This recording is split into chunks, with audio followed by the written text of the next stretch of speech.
اعوذ باللہ من الشیطان الرجیم بسم اللہ الرحمن الرحیم وقال عز وجل کما ورد فی سورۃ الرعد فاعوذ باللہ من الشیطان الرجیم بسم اللہ الرحمن الرحیم ان اللہ لا یغیر بقوم حتی یغیروا ما بانفسهم وعن ثوبان رضی اللہ عنہ ان رسول اللہ صلی اللہ علیہ وسلم قال یوشک الامم ان تداعی علیکم کما تداعی الاکلۃ الی خصعتها صدق اللہ العظیم وصدق رسولہ الکریم رب اشرح لی صدری یسر لی امری واحلل عقدۃ من لسانی یفقہوا قولی الحمد للہ رب العالمین والعاقبۃ للمتقین والصلاۃ والسلام علی رسولہ الامین اما بعد فاعوذ باللہ من الشیطان الرجیم بسم اللہ الرحمن الرحیم۔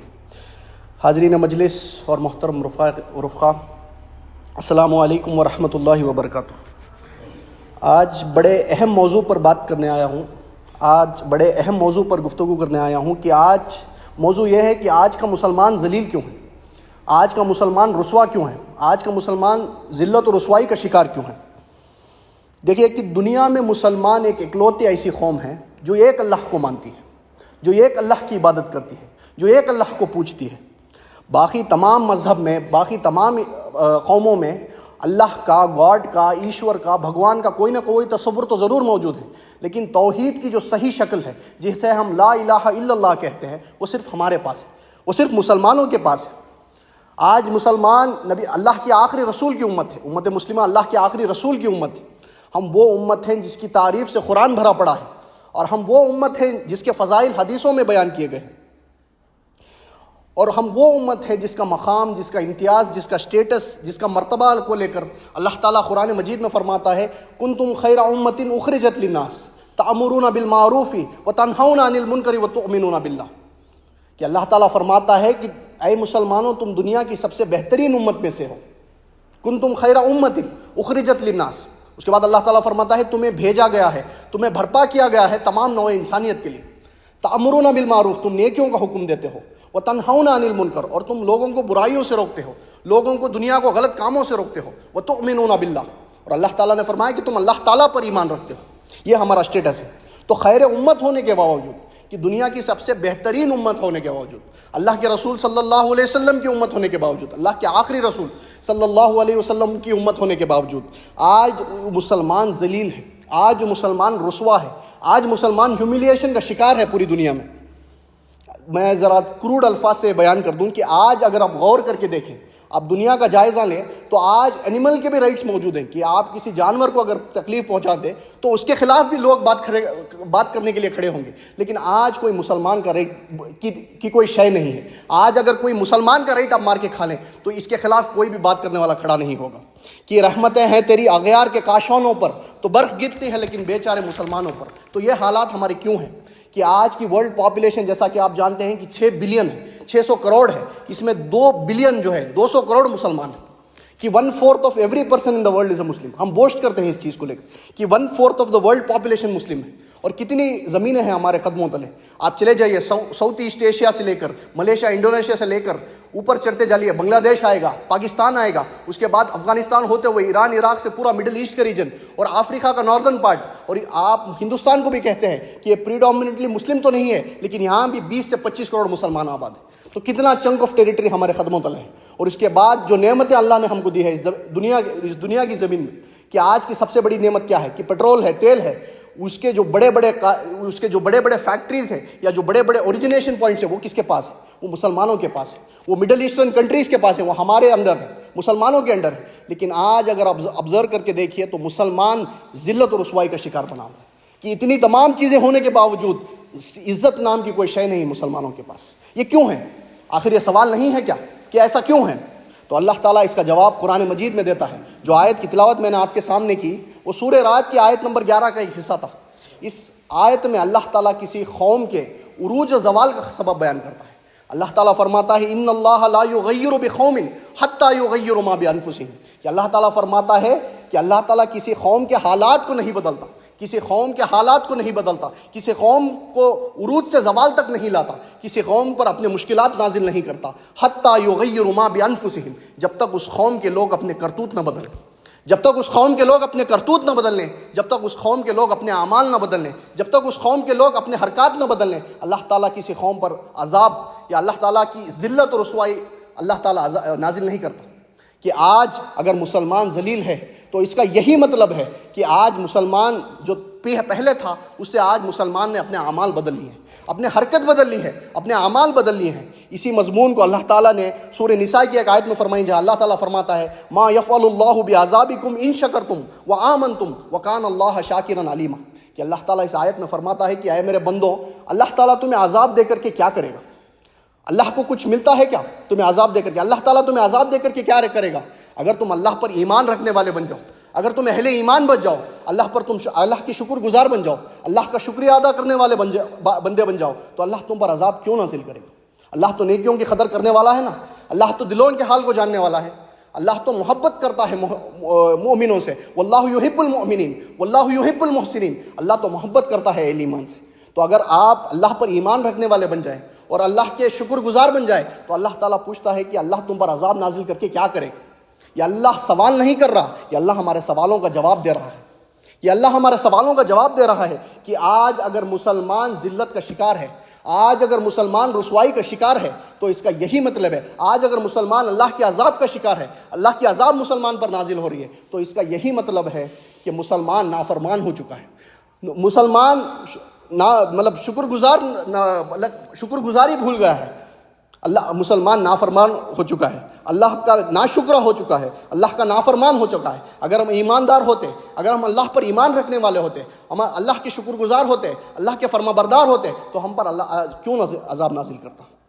اللہ اور ایک چیز دیکھ لیجئے، نوٹ کر لیجئے، کنفیوز مت کیجئے کہ عذاب اور آزمائش میں فرق کیا ہے۔ آج کا مسلمان کہتا ہے کہ یہ عذاب نہیں، اللہ کی آزمائش ہے ہم پر، کہ آزمائش میں بے حد تکلیف اللہ ڈالتا ہے ایک انسان پر یا کسی قوم پر، لیکن عذاب جو ہے اس میں بے انتہا تکلیف کے ساتھ ذلت اور رسوائی اور مسکنت اللہ ڈال دیتا ہے۔ تو آج ہم آزمائش کے بہت کم شکار ہیں، لیکن اللہ کے عذاب کے زیادہ شکار ہیں، کہ آج ہمیں تکلیف کے ساتھ مسلمانوں کی ذلت، مسلمانوں کی رسوائی، مسلمانوں پر مسکنت مسلط کر دی ہے اللہ نے۔ آج مسلمان ہیوملیشن کا شکار ہو گیا ہے، کہ جارج برنارڈ شاء ایک رائٹر ہے بہت بڑا، اس نے کہا تھا کہ جب میں قرآن کو پڑھتا ہوں تو یہ سوچتا ہوں کہ اس سے بہترین کتاب دنیا میں کہیں نہیں ہے، اس سے بہترین کلام دنیا میں کہیں نہیں ہے، لیکن جب میں مسلمانوں کو دیکھتا ہوں تو میں یہ سوچتا ہوں کہ اس سے ذلیل قوم دنیا میں کوئی نہیں۔ یہ کیوں ہے؟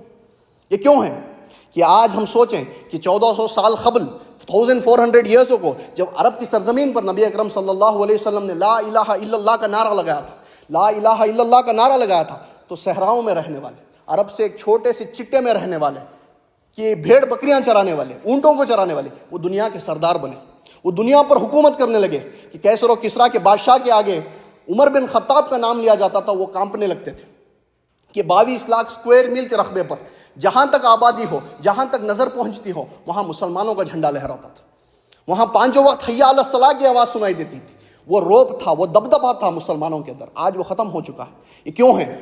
یہ کیوں ہے کہ آج کی اس وقت ہمارے اندر اصل ایمان تھا، اس وقت ہمارے اندر حقیقی ایمان تھا، نبی اکرم صلی اللہ علیہ وسلم کی اصل محبت تھی، دین کی محبت تھی، دین کے لیے قربانی کا جذبہ ہمارے اندر موجود تھا۔ یہ تمام چیزیں آج کے مسلمان میں خالی ہو چکی ہیں، یہ تمام چیزوں سے مسلمان کا دل آج خالی ہو چکا ہے، کہ آج یہ سب ختم ہو چکا ہے۔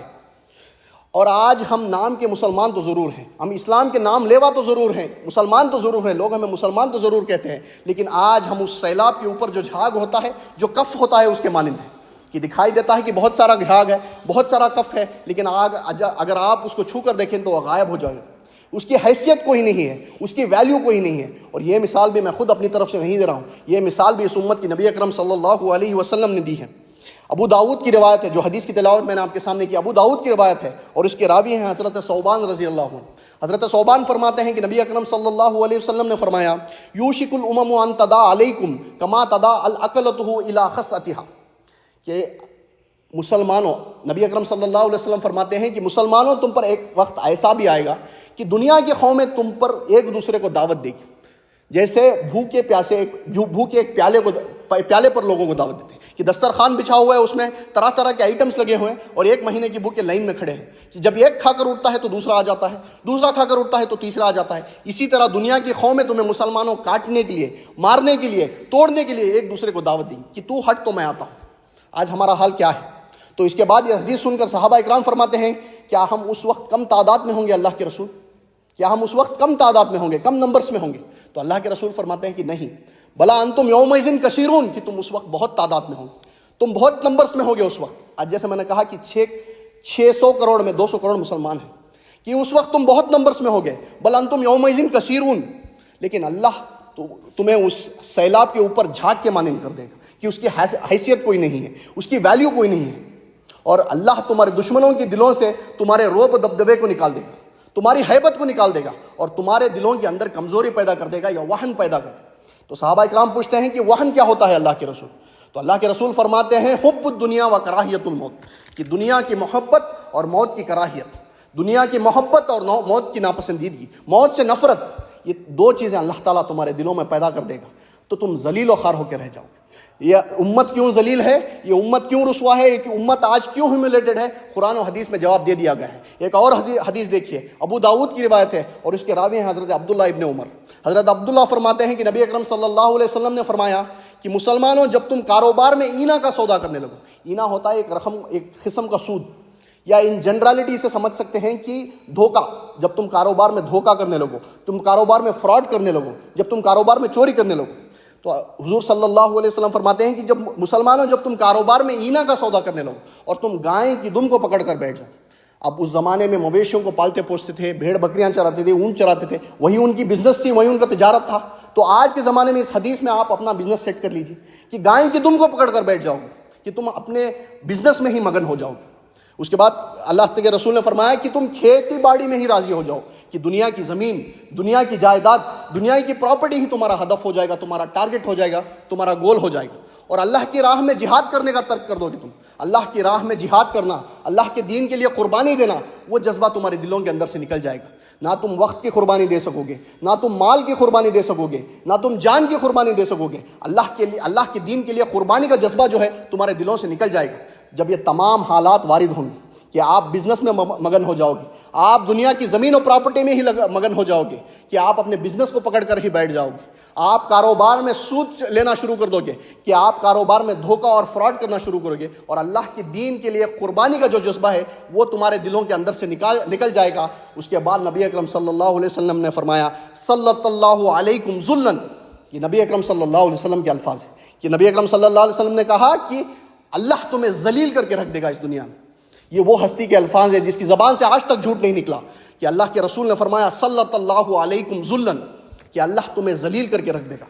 اور وہ ذلت تب تک ختم نہیں ہوگی، اور وہ رسوائی تب تک ختم نہیں ہوگی، اور وہ ہیوملیشن تب تک ختم نہیں ہوگی، کہ نبی اکرم صلی اللہ علیہ وسلم نے فرمایا حتی ترجعوا الی دینکم، یہ جب تک تم دین کی طرف نہ پلٹو گے، جب تک تم تمہارے دین کی طرف، جب تک تم اسلام کی طرف واپس نہ رجوع کرو گے، واپس نہ پلٹو گے، یہ ذلت و رسوائی ختم نہیں ہوگی.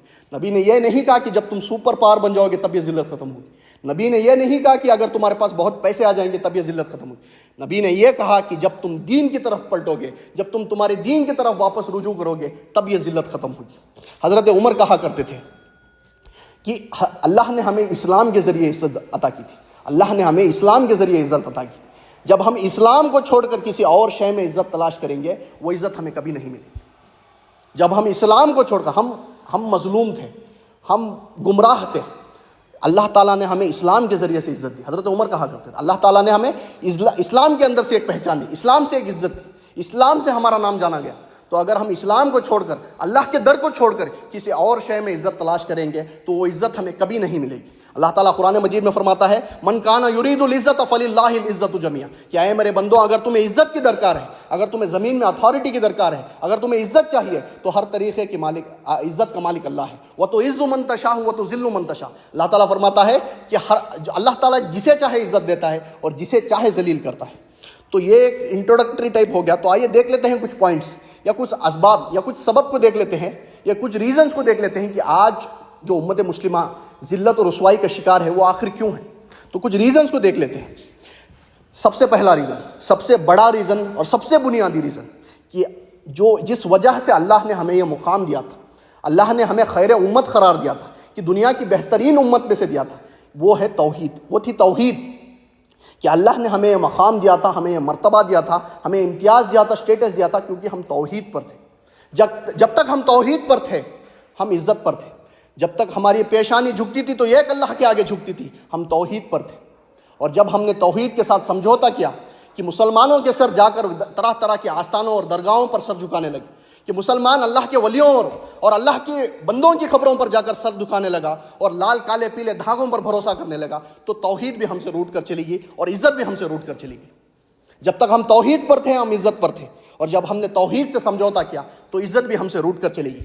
اللہ تعالیٰ سورہ نساء کی آیت نمبر 55 میں فرماتا ہے وَعَدَ اللَّهُ الَّذِينَ آمَنُوا مِنكُمْ وَعَمِلُوا الصَّالِحَاتِ لَيَسْتَخْلِفَنَّهُمْ فِي الْأَرْضِ كَمَا اسْتَخْلَفَ الَّذِينَ مِنْ قَبْلِهِمْ وَلَا يُمَكِّنَنَّ لَهُمْ دِينَهُمُ الَّذِي ارْتَضَىٰ لَهُمْ وَلَا يُبَدِّلَنَّهُم مِّن بَعْدِ خَوْفِهِمْ أَمْنًا يَعْبُدُونَنِي لَا تُشْرِكُونَ بِي شَيْئًا۔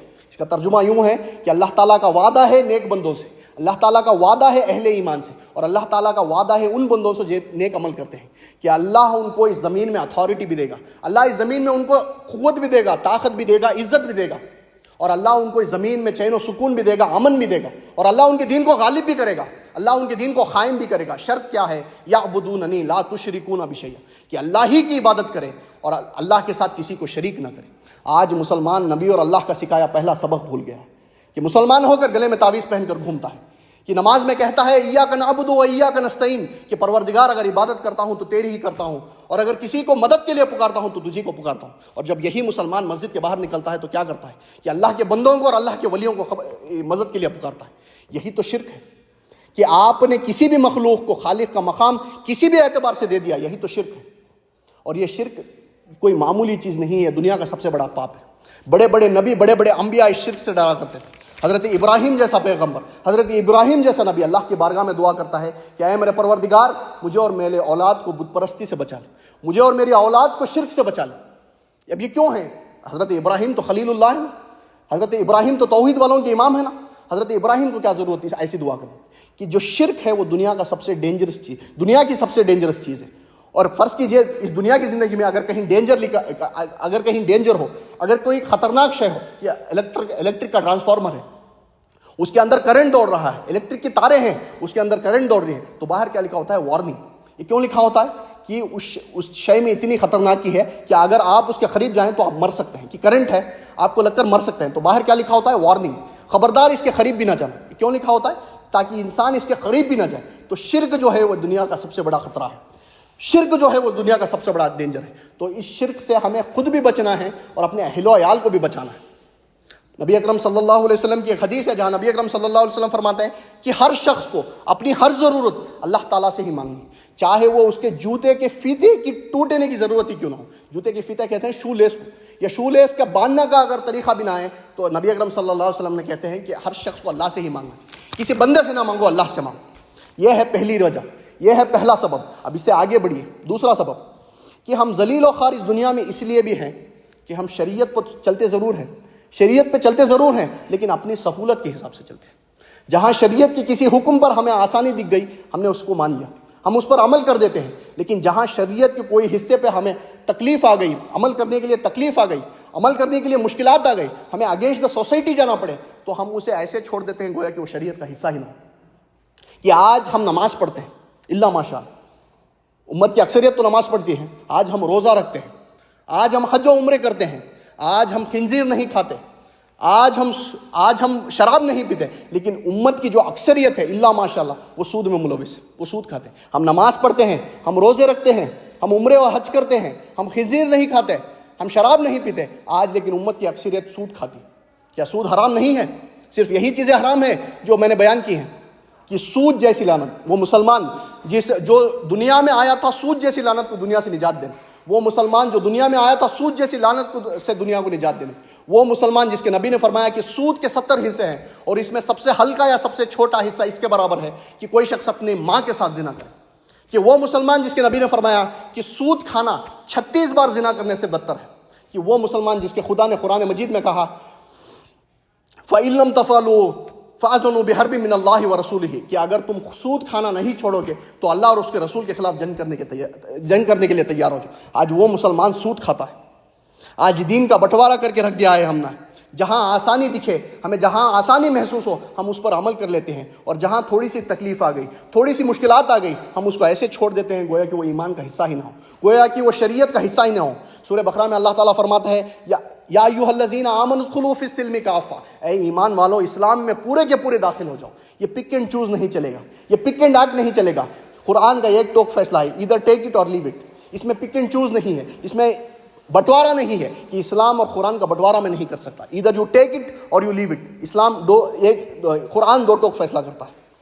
یہودیوں کی طرح نہ بنو.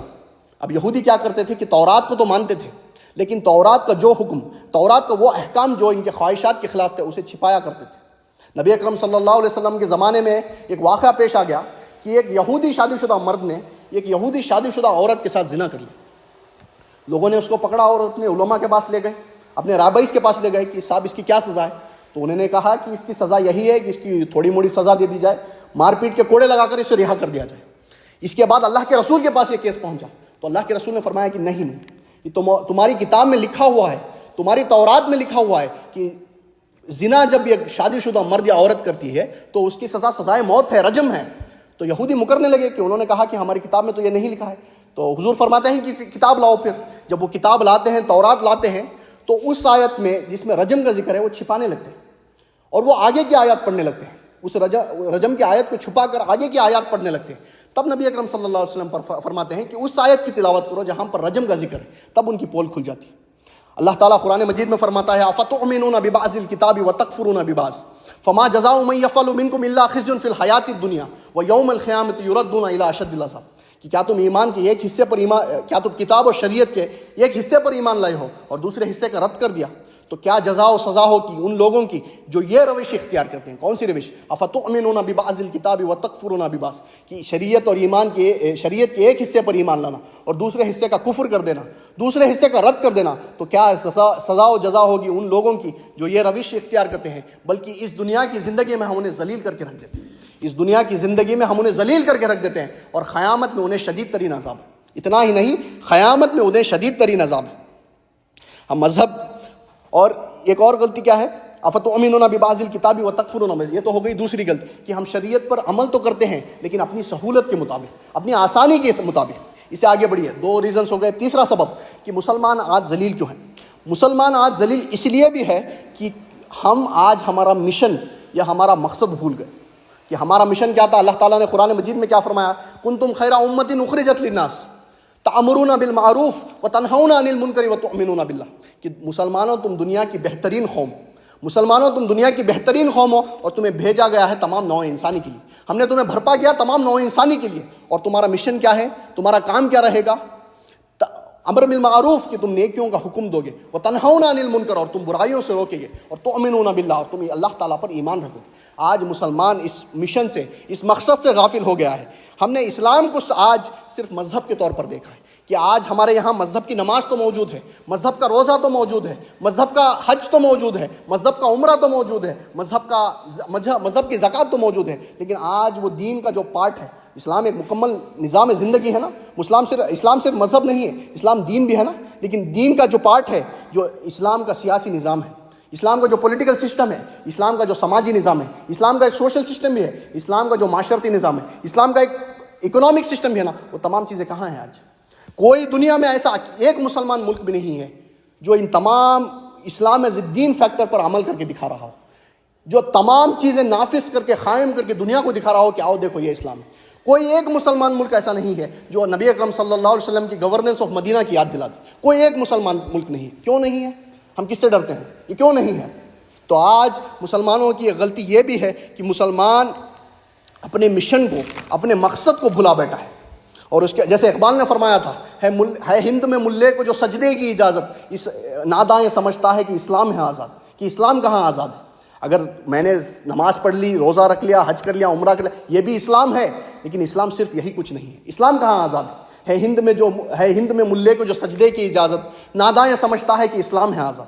اور دین کی تبلیغ، قرآن کو سمجھنا، قرآن کو لوگوں تک پہنچانا، قرآن کو لوگوں کو سمجھانا، یہ تمام چیزوں سے آج ہمارے دل خالی ہے. یہ تمام چیزوں سے ہم خالی ہیں آج.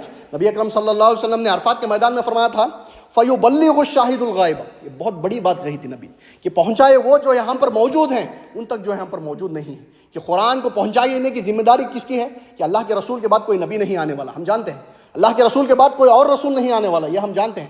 اللہ کے رسول خاتم النبیین ہیں. تو قرآن کو آگے پہنچانے کی ذمہ داری کس کی؟ امت مسلمہ کے کاندھوں پر تھی. کہ صحابہ نے کام کیا کہ نہیں کیا؟ تابعین نے کام کیا کہ نہیں کیا؟ تب تابعین نے کام کیا کہ نہیں کیا. اور آج لیکن ذمہ داری کس کے کاندھوں پر ہے؟ امت مسلمہ پر ہے. آج ہم اس چیز سے خالی، جیسے اقبال نے فرمایا تھا اس شعر میں کہ وہ زمانے میں معزز تھے مسلمان ہو کر اور تم خار ہوئے تاریک خراں ہو کر. کہ آج دین کی تبلیغ، اللہ کو لوگوں کو قرآن کی طرف بلانا، اللہ کو لوگوں کے دین کی طرف بلانا، یہ تمام چیزوں سے ہمارے دل آج خالی ہے، ان تمام اعمال سے آج ہم خالی ہیں. تو ہم نے اپنا مقصد بھلا دیا. تیسرا سبب یہ ہے کہ آج مسلمان نے اپنا مقصد بھلا دیا، اپنا مشن بھلا دیا. اب یہ دستور ہے دنیا کا. یہ مثال کے طور پر سمجھاتا ہوں. یہ میرا فون ہے، اس کا مقصد کیا ہے، اس کا مشن کیا ہے کہ میں کسی کو کال پہ بات کر سکتا ہوں، کسی کو میسج بھیج سکتا ہوں، کسی کی فوٹو لے سکتا ہوں، کسی کی تصویر لے سکتا ہوں، انٹرنیٹ چلا سکتا ہوں. اگر بالفرض کیجیے فون خراب ہو گیا، یہ اپنا مشن نہیں کمپلیٹ کر پا رہا، یہ اپنا جو پرپس ہے وہ نہیں کمپلیٹ کر پا رہا، کہ اس سے میں کسی کو فون نہیں کر پا رہا، کسی کو میسج نہیں بھیج پا رہا، اسے انٹرنیٹ نہیں چلا پا رہا، اسے کچھ بھی نہیں کر پا رہا، تو میں اس کو اتنی عزت نہیں دوں گا، اسے اٹھا کر کہیں کنارے رکھ دیا جائے گا. یہی تو دنیا کا دستور ہے نا. آج مسلمان کیونکہ اپنا مشن نہیں کمپلیٹ کر پا رہا، اپنا پرپس نہیں کر پا رہا، اپنا جو مشن ہے، اپنا جو ویژن ہے وہ نہیں کمپلیٹ کر پا رہا، تو یہی دستور دنیا ہے اور یہی اللہ کی سنت بھی ہے. جو چیز اپنے مشن کو کمپلیٹ نہیں کر پا رہی وہ یوز لیس ہو جاتی ہے، اسے اتنی عزت نہیں دیتی، اسے اتنی اہمیت نہیں دی جاتی، اسے اٹھا کر کہیں کنارے رکھ دیا جاتا ہے. تو نمبر 3 کہ مسلمان آج اپنا مقصد، مسلمان آج اپنا مشن بھول گیا. اسے آگے بڑھیے. نمبر 4 ہماری ذلت کی ایک وجہ اور بھی ہے کہ آج مسلمان خود آپس میں ایک دوسرے سے لڑنے لگا ہے. خود مسلمان آپس میں ایک دوسرے کا دشمن بنا بیٹھا ہے. بھائی بھائی کا دشمن ہے، مسلمان مسلمان کا دشمن ہے. اور فرقہ واریت میں تو ہم اتنے مشغول ہیں، اتنے مبتلا ہیں کہ میں آپ کو کیا بیان کروں. نبی اکرم صلی اللہ علیہ وسلم کی ایک حدیث ہیں، یہاں آپ صلی اللہ علیہ وسلم فرماتے ہیں مثل المؤمنین فی توادہم وتراحمہم وتعاطفہم مثل الجسد الواحد. کہ مسلمان ایک دوسرے کے لیے رحمت میں، مسلمان ایک دوسرے کے لیے شفقت میں، مسلمان ایک دوسرے کے لیے محبت میں ایسے ہوں جیسے ایک جسم ہو. اب اس کا کیا معنی ہے کہ ایک جسم کے کوئی بھی حصے میں تکلیف ہوتی ہے، ایک جسم کے کوئی بھی حصے میں اگر مشکلات آتی ہے، تکلیف آتی ہے، تو پورے جسم کو درد محسوس ہوتا ہے، پورے جسم کو درد محسوس ہوتا ہے. تو اللہ کے رسول نے فرمایا ایک مسلمان دوسرے مسلمان کے لیے ایک جسم کی طرح ہے کہ اگر کانٹا پیر میں چبھا ہے تو آنسو آنکھ سے بہہ رہا ہے، اگر کان درد میں ہے تو وہ درد پورے بدن کو محسوس ہوتا ہے، پورے جسم کو محسوس ہوتا ہے. تو ایک مسلمان دوسرے مسلمان کے لیے ایک جسم کے طور پر ہے. اور اللہ کے رسول ایک اور حدیث میں فرماتے ہیں المؤمن اخو المسلم اخو المسلم، کہ ایک مسلمان دوسرے مسلمان کا بھائی ہوتا ہے. آج ہم ہیں کیا ایسے کہ آج ایک فرقے والا دوسرے فرقے والے کا دشمن بنا بیٹھا ہے، آج ایک مسلمان دوسرے مسلمان کا دشمن بنا بیٹھا ہے، آج ایک بھائی دوسرے بھائی کا مسلمان بیٹھا ہے، آج پڑوسی کا دشمن بنا بیٹھا ہے. اللہ نے قرآن میں فرمایا وَتَعْصِمُوا بِحَبْلِ اللَّهِ جَمِيعًا وَلَا تَفَرَّقُوا، اور اللہ کی رسی کو مضبوطی سے تھامو، اور اللہ کی رسی کو مضبوطی سے تھام لو، اور تفرقے میں نہ پڑو، اور فرقہ واریت میں نہ پڑو، اور گروہ نہ بناؤ، اور ڈویژنس نہ کرو. آج ہم ہیں کیا ایسے؟ آج ہمارا حال کیا ہے کہ جیسے اقبال نے کہا تھا اس شعر میں کہ منفق ایک ہے اس قوم کی، نقصان بھی ایک ہی سب کا نبی، دین بھی، ایمان بھی ایک، حرم پاک بھی، اللہ بھی، قرآن بھی ایک، کچھ بڑی بات تھی ہوتے جو مسلمان بھی ایک. فرقہ بندی ہے کہیں اور کئی ذاتیں ہیں، کیا زمانے میں پنپنے کی یہی باتیں ہیں. تم تو سید بھی ہو، مرزا بھی ہو، افغان بھی ہو، تم تو سید بھی ہو، مرزا بھی ہو، افغان بھی ہو، تم سبھی کچھ ہو، بتاؤ تو مسلمان بھی ہو. آج ہمارا یہ حال ہے کہ آج پڑوسی کا دشمن بنا بیٹھا ہے. نبی اکرم صلی اللہ علیہ وسلم نے فرمایا کہ واللہ لا مومن، واللہ لا مومن، واللہ لا مومن، کہ خدا کی قسم وہ شخص مومن نہیں ہے، خدا کی قسم وہ شخص مومن نہیں ہے، خدا کی قسم وہ شخص مومن نہیں. صحابہ گھبرا جاتے ہیں اور کہتے ہیں کہ کون یا رسول اللہ؟ آپ صلی اللہ علیہ وسلم فرماتے ہیں کہ جس کا پڑوسی اس کی تکلیف سے محفوظ نہ ہو. آج پڑوسی سے کا دشمن بنا بیٹھا ہے. ہم حاجی بھی ہیں، ہم نمازی بھی ہیں، ہم روزے دار بھی ہیں، ہم زکوٰۃ بھی نکالتے ہیں، لیکن ہم تہجد بھی پڑھتے ہیں، لیکن ہمارے پڑوسی ہماری تکلیف سے محفوظ نہیں. اور نبی اکرم صلی اللہ علیہ وسلم نے 3 بار دہرایا کہ واللہ لا مومن، واللہ لا مومن، واللہ لا مومن. اللہ کے کہ آج بھائی کا دشمن بنا بیٹھا ہے، رشتہ دار کا دشمن بنا بیٹھا ہے. اللہ کے رسول نے ایک اور حدیث میں فرمایا کہ ایک مسلمان کا دوسرے مسلمان پر 6 حق ہے. ایک مسلمان کا دوسرے مسلمان پر 6 حق ہے. نمبر 1 کیا ہے کہ جب تم ایک دوسرے کو ملو تو سلام کیا کرو. کتنا پیارا سلام ہے اسلام نے جو ہمیں سکھایا ہے کہ آپ فرض کیجئے آپ حج کو گئے اور کوئی آئس لینڈ سے مسلمان آیا، کوئی رشیا کا مسلمان آیا ہے، آپ نے اس کو دیکھا وہ احرام میں ہے، اس نے آپ کو دیکھا آپ احرام میں ہے، آپ نے سوچا کہ میرا دینی بھائی. نہ آپ اس کی زبان جانتے ہیں، نہ وہ آپ کی زبان جانتا ہے، نہ وہ جو بیان کر رہا ہے آپ کو سمجھ آ رہا ہے، لیکن آپ نے کیا کہا؟ آپ نے کہا السلام علیکم ورحمۃ اللہ وبرکاتہ، اور اس نے کیا کہا؟ وعلیکم السلام ورحمۃ اللہ وبرکاتہ. نہ آپ اس کی زبان جانتے ہیں، نہ وہ آپ کی زبان جانتا ہے، لیکن آپ نے اس کے لیے مغفرت کی رحمت کی دعا کر دی، اور اس نے آپ کے لیے مغفرت کی اور رحمت کی دعا کر دی. اور نبی اکرم صلی اللہ علیہ وسلم فرماتے ہیں کہ جب ایک مسلمان دوسرے مسلمان کے لیے دعا کرتا ہے تو فرشتہ آمین کہتا ہے. کہ پہلا حق کیا ہے مسلمان کا مسلمان پر؟ کہ سب سے پہلا حق جب بھی ایک دوسرے کو ملو تو سلام کیا کرو. نمبر 2، جب بھی مسلمان تمہیں دعوت دے تو وہ دعوت قبول کیا کرو. نمبر 3، کہ اگر مسلمان تم سے آ کے مشورہ مانگے تو صحیح مشورہ دیا کرو.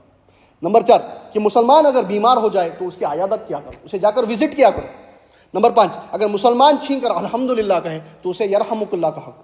اور نمبر 6، اگر مسلمان کا انتقال ہو جائے تو اس کے جنازے میں شریک رہا کرو. آج ہم ہیں کیا؟ آج مسلمان کے سلام کا جواب نہیں دیتا. آج مسلمان ایک دوسرے کی مسجد میں نماز نہیں پڑھتے. آج مسلمان ایک دوسرے کے پیچھے نماز نہیں پڑھتے. یہ کیوں ہے؟ کیا آج ہم حق پر ہے؟ کیا یہ کون سا دین لائے ہیں؟ کیا اللہ کے نبی کا دین ہے یہ؟ ہم حاجی بھی ہیں، ہم نمازی بھی ہیں، لیکن آج ہم اپنے بھائی کے دشمن بنے بیٹھے ہیں اور ہمارا بھائی اپنا دشمن بنا بیٹھا ہے. کہ یہ اسلام؟ کہیں ایسا نہ ہو کہ سوچ کر گئے ہوں کہ بہت نیکیوں کے پہاڑ لے کر آیا ہوں، میں نے حج بھی کیا ہے، میں نے عمرہ بھی کیا ہے، میں نے نمازیں بھی پڑھی ہیں، میں نے زکوٰۃ بھی دی ہے، میں نے تمام چیزیں کہیں گے، سوچ کر گئے ہوں گے کہ میں تو نیکیوں کا پہاڑ لے کر آیا ہوں، اور یہی نیکیاں اللہ ہمارے منہ پر دے مارے، اللہ انہیں غائب کر دے اور ہم خاصی تو برباد ہو جائیں. تو کہنے کی بات یہ ہے، میں میری بات کو ختم کرتا ہوں، کہ کہنے کی بات یہ ہے کہ آج جو مسلمان ذلت اور رسوائی کے شکار ہیں، آج مسلمانوں پر جو ذلت ہے، جو رسوائی ہے، وہ صرف ہمارے اعمال اور کرتوتوں کی وجہ سے. کہ آج اگر ہم ہمارے اعمال ٹھیک کر لیں، ہمارے اعمال درست کر لیں، ہم ہمارے کرتوت ٹھیک کر لیں، ہم حقیقی ایمان رکھنے والے بن جائیں، ہم اللہ کے شکر گزار بن جائیں، اور اگر ہم دین پر پورے کے پورے چلنے والے بن جائیں اور اللہ کی رسی کو مضبوطی سے تھام لیں اور تفرقے میں نہ پڑیں، اور اگر ہم قرآن پڑھنے لگیں اور قرآن کو سمجھیں اور لوگوں تک سمجھائیں. کہ اللہ تعالیٰ نے قرآن مجید میں فرمایا وَمَنْ أَحْسَنُ قَوْلًا مِّمَّنْ دَعَا إِلَى اللَّهِ، کہ اس شخص سے بہتر کون ہوگا اپنی بات کے اعتبار سے، تو لوگوں کو اللہ کی طرف بلائے. اور اللہ کی طرف بلانے سے کیا مراد؟ کہ اللہ کی دین کی طرف بلائے، اللہ کے کلام کی طرف بلائے، اللہ کے قرآن کی طرف بلائے. نبی اکرم صلی اللہ علیہ وسلم ایک حدیث میں فرماتے ہیں کہ تم میں سے بہترین لوگ وہ ہیں، خیرکم من تعلم القرآن وعلم، کہ تم میں سے بہترین لوگ وہ ہیں جو قرآن کو سیکھیں اور قرآن کو سکھائیں، قرآن کو سمجھیں اور قرآن کو بیان کریں، کہ قرآن کو پڑھیں. کہ آج بھی قرآن میں وہی طاقت ہے، آج بھی قرآن میں وہی تاثیر ہے جو 1400 سال قبل تھی، جو نبی اکرم صلی اللہ علیہ وسلم کے زمانے میں تھی. آج بھی قرآن میں وہی طاقت، کہ اللہ تعالیٰ جیسے قرآن میں فرماتا ہے کہ اگر اس قرآن کو ہم کسی پہاڑ پر نازل کر دیتے، اگر اس قرآن کو ہم کسی پہاڑ پر اتار دیتے تو اللہ کے خوف سے وہ پہاڑ ریزہ ریزہ ہو جاتا، وہ پہاڑ چور چور ہو جاتا. تو ہمارے دلوں کی کیا اوقات ہے؟ ہمارے تو دل نارمل گوشت پوشت کے بنے ہیں. اگر صحیح لہجے میں، اگر صحیح آواز میں قرآن پڑھا جائے تو قرآن کانوں میں نہیں دل میں اترتا ہے. تو قرآن کو پڑھیں، قرآن کو سمجھیں اور قرآن کو لوگوں تک پہنچانے کا ذریعہ بنے، قرآن کے داعی بنے، اللہ کے دین کے داعی بنے. اور اس سے آگے بڑھ کر اللہ کے رسول صلی اللہ علیہ وسلم کی سیرت کا مطالعہ کریں، ان کی سیرت کو پڑھیں، ان کی سیرت کو سمجھیں اور انہیں آئیڈیل بنائیں. کہ اللہ تعالیٰ قرآن مجید میں فرماتا ہے لقد کان فی رسول اللہ اسوۃ حسنہ، کہ اللہ کے رسول کی زندگی میں ہر مومن کے لیے نمونہ ہے، ہر مومن کے لیے ایک آئیڈیل ہے، ایگزامپل ہے. کہ اللہ کے رسول کا اٹھنا بھی نمونہ، اللہ کے رسول کا بیٹھنا بھی نمونہ، اللہ کے رسول کا چلنا بھی نمونہ، اللہ کے رسول کا شادی کرنا بھی نمونہ، اللہ کے رسول کا حکومت کرنا بھی نمونہ، اللہ کے رسول کی تمام زندگی کے پہلو مومن کے لیے نمونہ. آج کا ہم ہیں سے آج مسلمان اللہ کے رسول کے آنے کا مشن بھول گیا ہے، صرف جشن یاد رکھ لیا. آج کا مسلمان نے اللہ کے رسول کے مشن کو بھلا دیا ہے اور اللہ کے رسول کے آنے کے جشن کو یاد رکھا. کہ آج مسلمان اللہ کے رسول کو مانتا تو ضرور ہے لیکن جانتا نہیں، مانتا تو ہے لیکن جانتا نہیں. تو نبی اکرم صلی اللہ علیہ وسلم کی سیرت کا مطالعہ کریں، نبی اکرم صلی اللہ علیہ وسلم کی سیرت کا مطالعہ کر کے اس پر عمل کریں، نبی اکرم صلی اللہ علیہ وسلم کو آئیڈیل بنائیں. تمام چیزوں پہ وہ ہمارے لیے نمونہ ہے. اور اس سے آگے بڑھ کے ایک ایسا مکمل دین نظام زندگی، ایک ایسا مکمل نظام قائم کر کے کسی ایک مسلمان ملک میں دکھا دیں کہ ہم لوگوں کو بلا کر دکھا سکیں، ہم یہ ویسٹرن طاقتوں کو بلا کر دکھا سکیں کہ آؤ دیکھو یہ ہے اسلام، کم سی فار یورسیلف دس از اسلام. کہ ہم ایسا نظام قائم کر کے دکھا دیں جو نبی اکرم صلی اللہ علیہ وسلم کے زمانے کے مدینے کی یاد دلائے. ہم ایسا نظام قائم کر کے دکھائیں کہ ہم منہ اٹھا کر، سر اٹھا کر ویسٹرن طاقتوں کو بول سکیں کہ آؤ دیکھو یہ ہے اسلام، ہمارے پاس ہے سب سے بہترین پرنسپلس، ہمارے پاس ہے سب سے بہترین وے آف لیونگ، زندگی کا نظام. تمہارے پاس جو ہے وہ کچھ نہیں ہے، یہ سب سے بہترین ہے. ایک ایسا نظام قائم کر کے دکھائیں، ایک ایسا نظام اسپیسیفکلی امپلیمنٹ کر کے دکھائیں کہ ہم ویسٹرن طاقتوں کو، لوگوں کو، دنیا کو بلا کر دکھا سکیں کہ یہ اسلام ہے، آؤ دیکھو خود. اور اس سے وہ متاثر ہوں گے. تو یہ تمام چیزیں تھیں جو میں نے اس مسلمانوں کی ذلت اور رسوائی کی جو سبب سے بیان کی تھی. کہ جیسے اقبال کا ایک شعر سے میں بات ختم کرتا ہوں کہ سبق پھر پڑھ صداقت کا، عدالت کا، شجاعت کا. سبق پھر پڑھ صداقت کا، عدالت کا، شجاعت کا، لیا جائے گا تجھ سے کام دنیا کی امامت کا. ذرا نم ہو تو یہ مٹی بڑی زرخیز ہے ساقی، ذرا نم ہو تو یہ مٹی بڑی زرخیز ہے ساقی. کہ پھر اٹھے گی امت محمد کی شان ہے باقی۔ اللہ تعالیٰ سے دعا ہے کہ ہمیں سنی ہوئی باتوں کو سمجھنے کی، سمجھ کر عمل کرنے کی توفیق دے۔ اللہ تعالیٰ سے دعا ہے کہ ہمیں اس ذلت اور رسوائی کی زندگی سے اٹھا کر ایک عظمت کی زندگی، ایک عزت کی زندگی پر لائے۔ اللہ تعالیٰ سے دعا ہے ہمارے فلسطینی اور لبنانی اور سیریا بھائی کے لیے، اور ہمارے ہندوستانی بھائیوں کے لیے، اور اللہ تعالیٰ سے دعا ہے تمام دنیا کے مسلمانوں کے لیے کہ اللہ انہیں اپنے حفظ و امان میں رکھے۔ ربنا تقبل منا انک انت السمیع العلیم وتب علینا انک انت التواب الرحیم، وآخر دعوانا ان الحمد للہ رب العالمین۔